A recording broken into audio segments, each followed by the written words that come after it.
Oh, great. Thank you.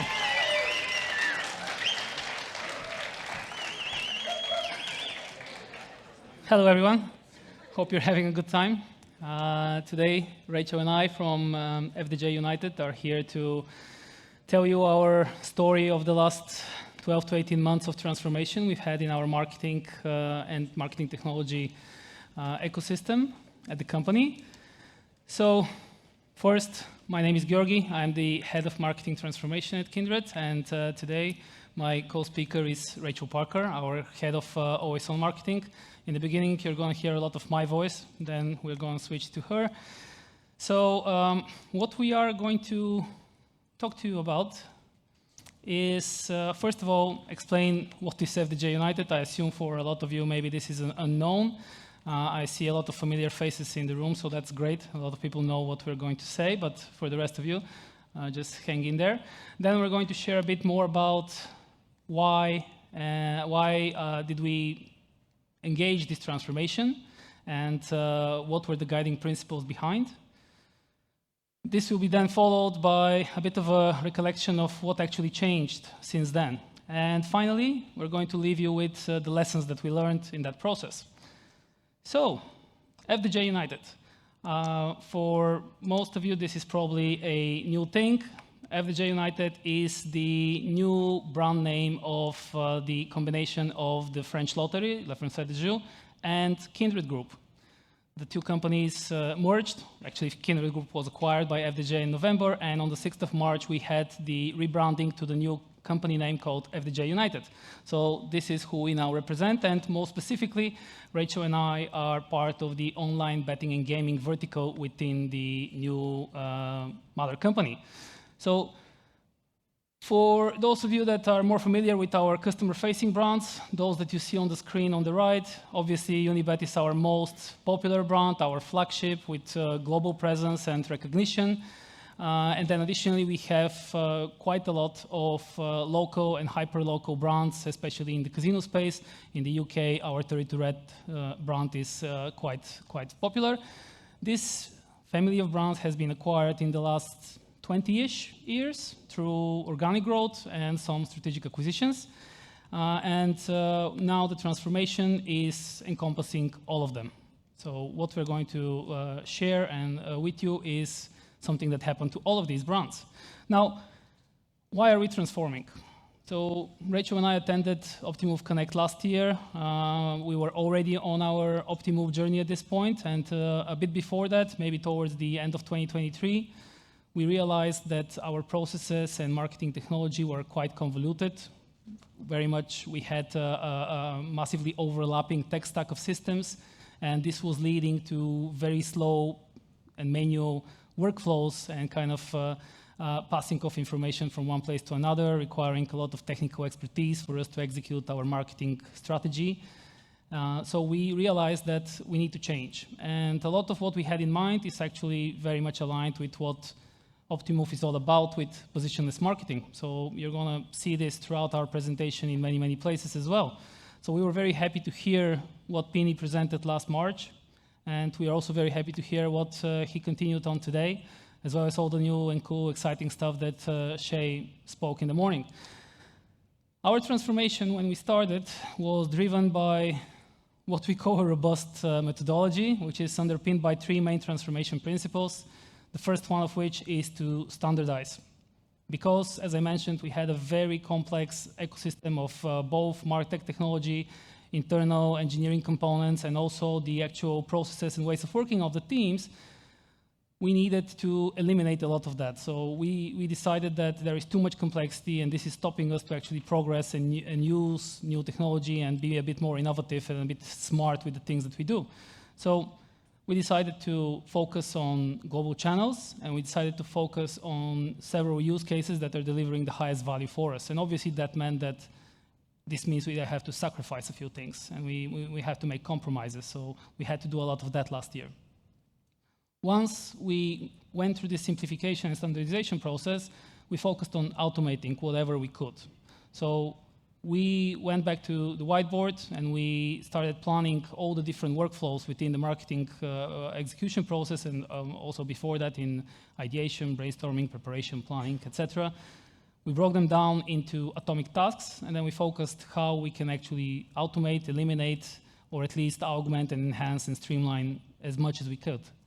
And then what we were left with, we now try to optimize as much as possible. So we are using all the technology that's available to us so that we can use data and that we can use the systems that we have now acquired or built internally to help us and then achieve even better results and then create a feedback loop for continuous optimization and improvement. Now, again, going back to what Pini said earlier today, now I must admit we had a preview of what is going to be the topic of today's presentation, so we kind of aligned our presentation as well, so that's why you're seeing a lot of similar terminology. In the past, we also had the assembly line marketing. We also had many teams that were passing information from one to another, and they were basically dependent on very clear documentation, good briefs, very proper and strict planning sessions. We were working in very strict sprints. That meant that this also creates bottlenecks. If one team is late, then everybody else is late. We had very much a waterflow approach towards that. Obviously, this was driven by our internal technological limitations as well as some external factors that were influencing all of that. But one of the goals of the transformation is for us to move from assembly line to having marketeers being autonomous, for them to be able to self-execute everything in the very positionless logic as the Optimove motto behind me. We realized that because of the reality of our environment, we will never be able to move towards the absolute right side of the spectrum that you see down there between manual, human-driven working processes and complete standardization and automation. Since we are a multi-brand company, most of our brands are multi-product. We operate in multiple markets, which means multiple jurisdictions.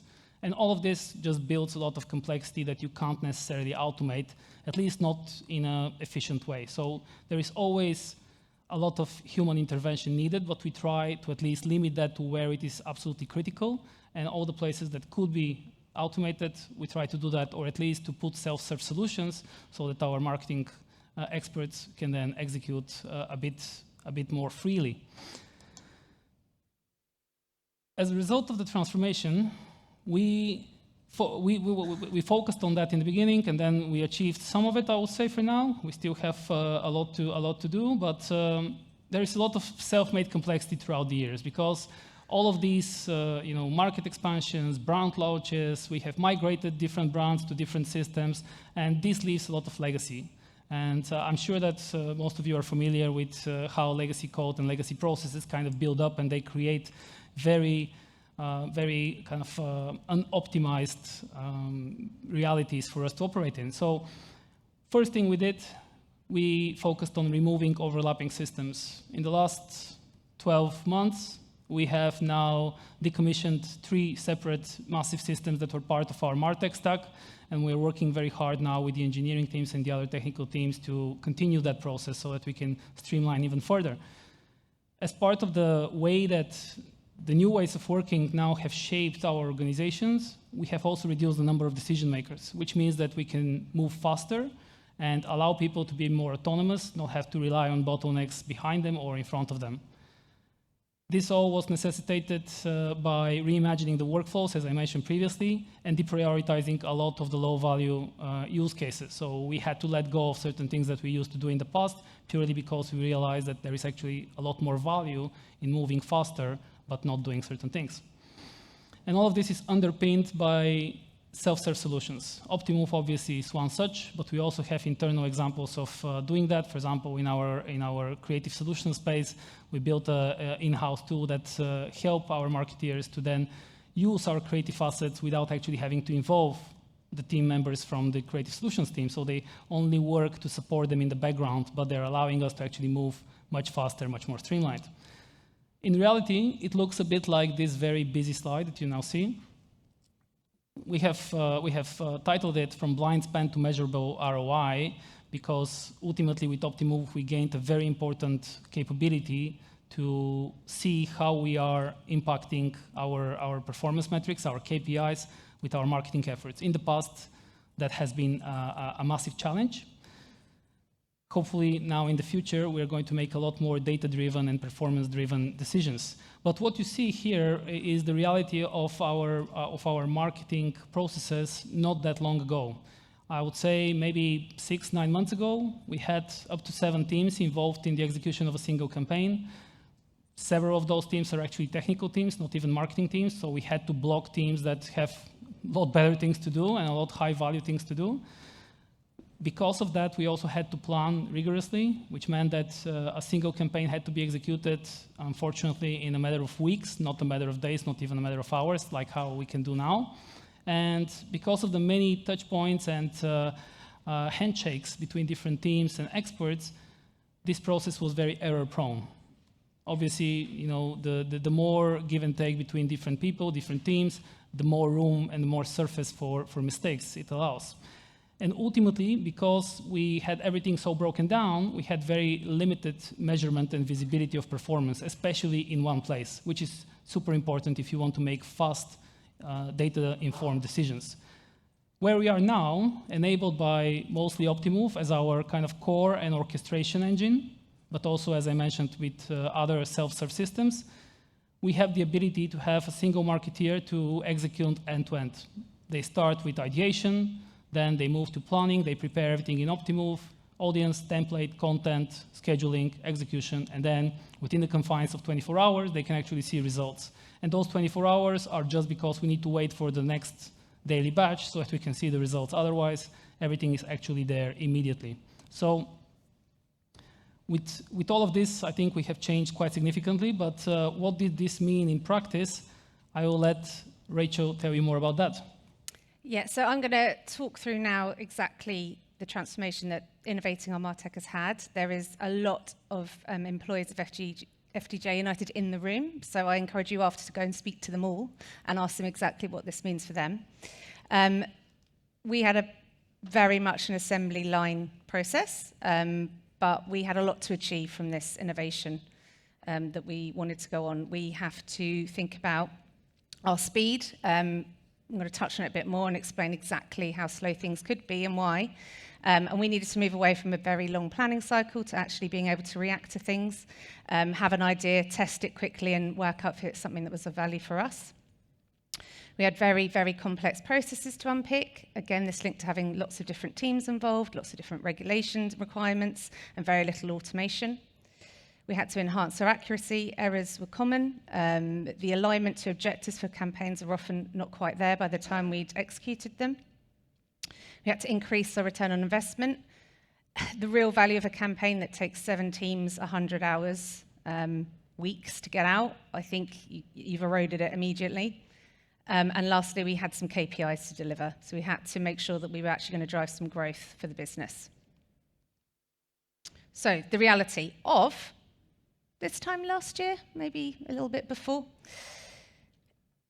Average, this is very much average because there is differentiation between what kind of campaign we had, was about 6 weeks from an idea to reaching a customer's inbox if we're thinking about emails. So that did mean that if there was something very topical, something that we wanted to speak to our customers about today or even next week, that was very hard for us to do.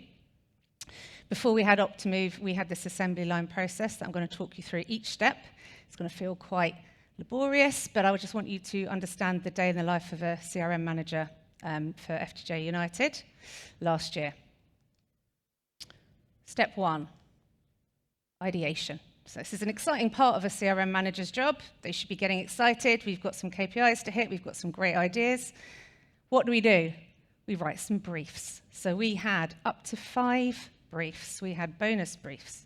We had creative briefs, we had copy briefs, we had audience briefs, briefs, sorry, I've gone too quick there, endless briefs to write. So that took, on average, 2 weeks to do it properly. And it was such an important skill, was how you write about the campaign you want to do. And I think most people that do email campaigns, SMS campaigns, you don't want to think about how you write it, you want to think about what it looks like, what the objectives are, what the audience is. So that was kind of at least a 2-week process for our CRM managers. Then we would go to the scheduling. Now, scheduling didn't mean sending. So most CRM language, scheduling means let's send the campaign. This actually meant prioritization. This meant of the hundreds and hundreds of campaigns that we ever had, we have a team of 90, so there are a lot of ideas. We have multiple brands, multiple markets.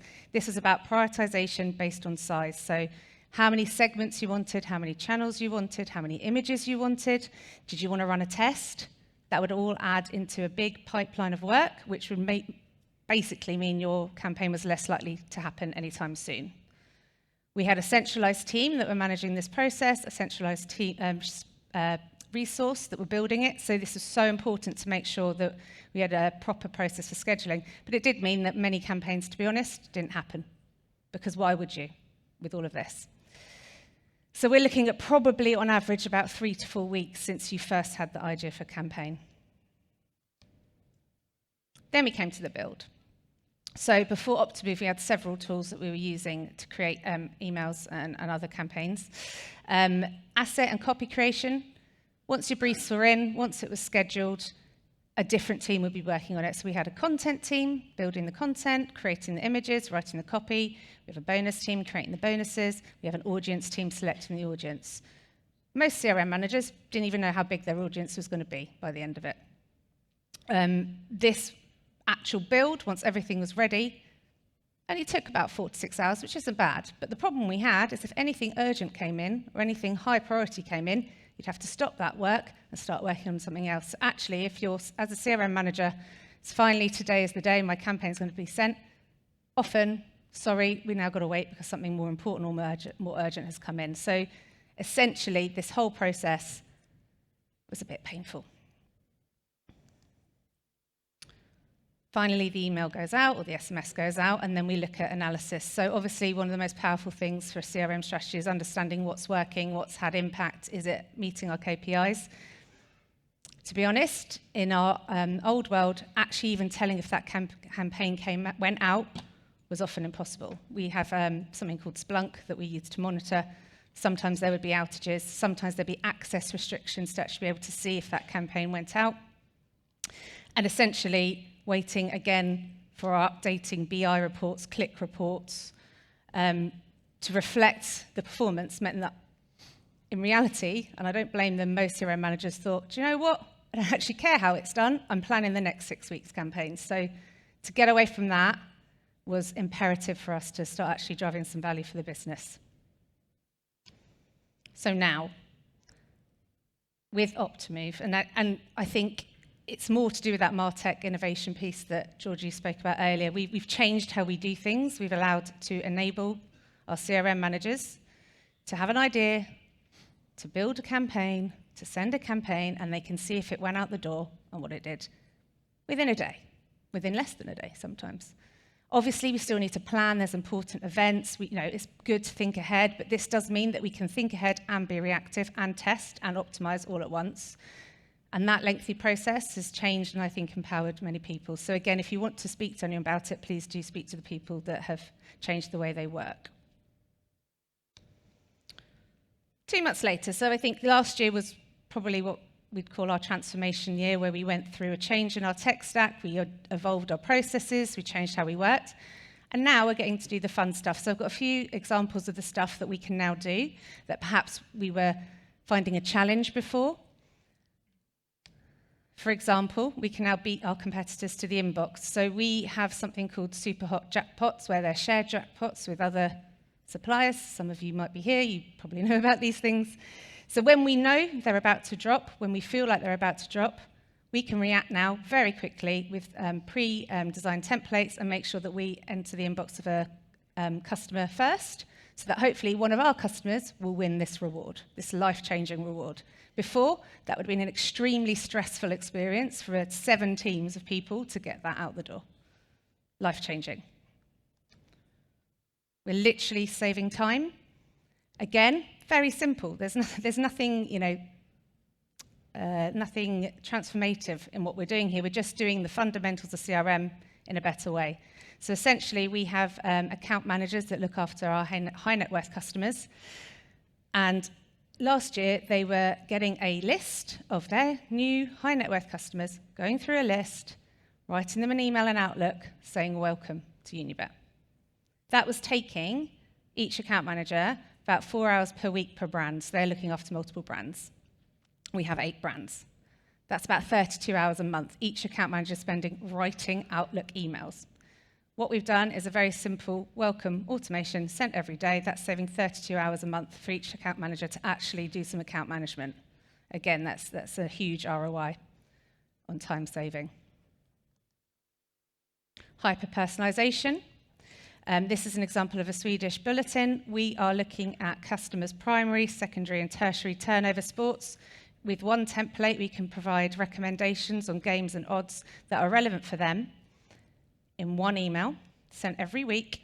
This template has about 1,700 unique combinations just in one campaign. And Sweden have actually seen 128% click-through increase just from this, which is phenomenal.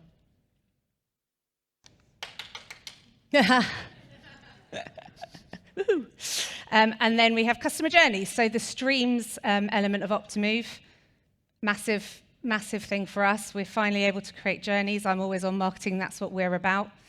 This is a customer losing journey example. 36 emails on this, all tailored with recommendations for content, for new games, for new rewards, so that the customer in this journey can have a completely personalized experience. This journey was built by someone in this room in about 2 weeks. This would have taken months before. And she did this on her own, using creative. So something like this, if we've got a team of 90 people, think about how much we can deliver. That's it. So I'm going to hand over to Georgi now to talk about the final summary. But one thing, so I'm going to add to this because it's not in here because it was talked about earlier, AI. So what I want to add is we're actually looking towards more AI content generation. And in these journeys, there's actually blocks using AI. So not only have we got positionless marketing in creation, we've actually got people that can generate assets who didn't feel like they had the creative viability to do that before. So I think additional elements are going to just add to this over time. Now I'll hand over to you, Georgi. Thanks, Rach. And after all of this, so what have we learned? First of all, it has been a long journey, and many teams have been involved, and it hasn't always been easy. It was quite challenging, to be honest, in the very beginning. It's been a massive technical project. We are very grateful for the patience and the hard work of all the teams involved. Many of them are here in the room today, so hopefully they see the fruit of the labor that went into all of this in 2024. But the effects of this transformation are quite ostensible and tangible. So first of all, as Rachel already demonstrated, we have been able to cut the end-to-end campaign process from weeks into hours. And in reality, while we do have to wait for one day to see the results of a campaign, we know that the actual process of what it used to take so many weeks is now literally in a few hours and can be condensed to a single person that is, of course, using all the knowledge and assets prepared for them by other experts from other teams. One of these benefits is also now self-serve targeting. So we have a team dedicated to building audiences and guiding the teams on how they're going to target the right customer and also personalize the message. In the past, that meant that they had to be involved in every single campaign. They have to basically be part of that process. Now they can focus on doing a lot of groundwork in the background while allowing the marketeers to actually self-serve and execute on their own schedule, on their own timelines. We also are now able to focus a lot more on lifecycle management. Before, we were very reactive and we were very ad hoc. We had to basically go to campaign ideas and targets which were not necessarily in a coherent lifecycle management strategy. Now, as Rachel said, with always on marketing, with streams, we are able to follow the customer throughout their journey and be able to communicate at the right time, the right channel with the right message. We also now are using something that I heard Shai saying that it's something of the past, frequency capping. For us, it's very relevant, and we're very much looking forward to air traffic control, but we'll get there. Because in the past we were so kind of bottlenecked by the speed of execution, we were focusing on volume and sending many messages to the customer, as many messages to the customer as possible because we were so limited.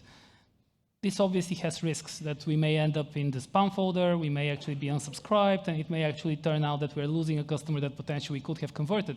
Now, with the smart features that Optimove allows us to use, we are much more smart, we are much more kind of wise towards how we communicate and when we communicate to the customer. But most importantly, and I think what will be the massive change in how we do things, is that we now have access to actionable insights. In the past, again, because of that assembly line, because of that water flow, we were always very much focused on what comes next and not necessarily learning from what we just did. Now we have, in the same tool, without having to go to switch to a different context, we're able to see how did the campaign perform, and we're very much looking forward to be able to get even more actionable insights inspired by what I saw earlier today in the presentation from Shai. Another thing that is very, very important in this transformation beyond the technology and beyond the stack and the ways of working has been how it has impacted our people and our culture within marketing. I think we have now enabled people to feel a lot more ownership and accountability for the entire process. Before, it's a shared, yes, it is a collaboration, that sounds very good, but shared responsibility in my world means no responsibility. Now we have, in the majority of cases, a single person being responsible for a campaign end-to-end, which means that they can follow it, they can then optimize it using the data, and they can feel proud of the results. And this is leading to a culture where we are now trying to use the data, make very much data-informed decisions, and empower our people to think about how can they promote our products, how can they communicate at the right time, and how can they use all the tools at their disposal in the best possible way. And obviously, we're still not done. This transformation is not going to finish anytime soon, I think, especially with the pace of changes on the technology side.